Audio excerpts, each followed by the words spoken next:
अब आपने ये सर्वे का सवाल पूछा, जब आप सवाल पूछ रहे थे मैं बाकी चेहरे देख रहा था आपके साथियों के, सब हंस रहे थे।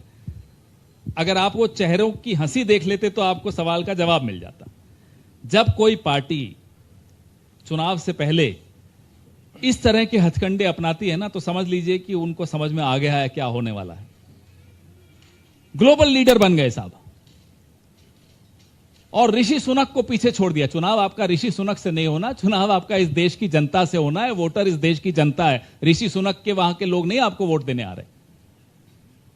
अभी आपने उनका सम्मान किया, आपने तमाम अतिथियों को बुलाया और वो अभी घर पहुंचे, उनका वो उतरा भी नहीं होगा जेटलैग, आप उनका अपमान कर रहे हो कि साहब हमारे नरेंद्र मोदी जी तो ऋषि सुनक से भी आगे हो गए और जो बाइडेन से भी आगे हो गए। अरे साहब, उनसे क्यों मुकाबला कर रहे हो? महंगाई से मुकाबला करो, बेरोजगारी से मुकाबला करो, जो सीमा पार चीन घुसा चला आ रहा है उसका जवाब दो।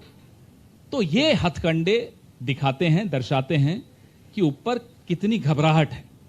गृह मंत्री का यह काम है, अब देश के गृह मंत्री हैं, मणिपुर पे चर्चा करिए। आइए, देश का गृह मंत्री कोई फर्जी सर्वे लाकर ट्वीट कर रहा है कि देखो प्रधानमंत्री ऋषि सुनक से आगे हो गए।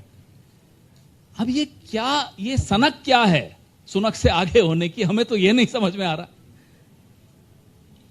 क्या ऋषि सुनक यहां इलेक्शन लड़ने आ रहे हैं अगली बार 2024 में? प्रधानमंत्री को अब समझ जाना चाहिए, हो गया 10 साल हो गए, जनता थक गई अब आपसे, आप भी शायद थक गए होंगे। आराम करिए, 18 घंटे काम किया है, थोड़ा नींद भी आनी चाहिए, अब सोना भी चाहिए।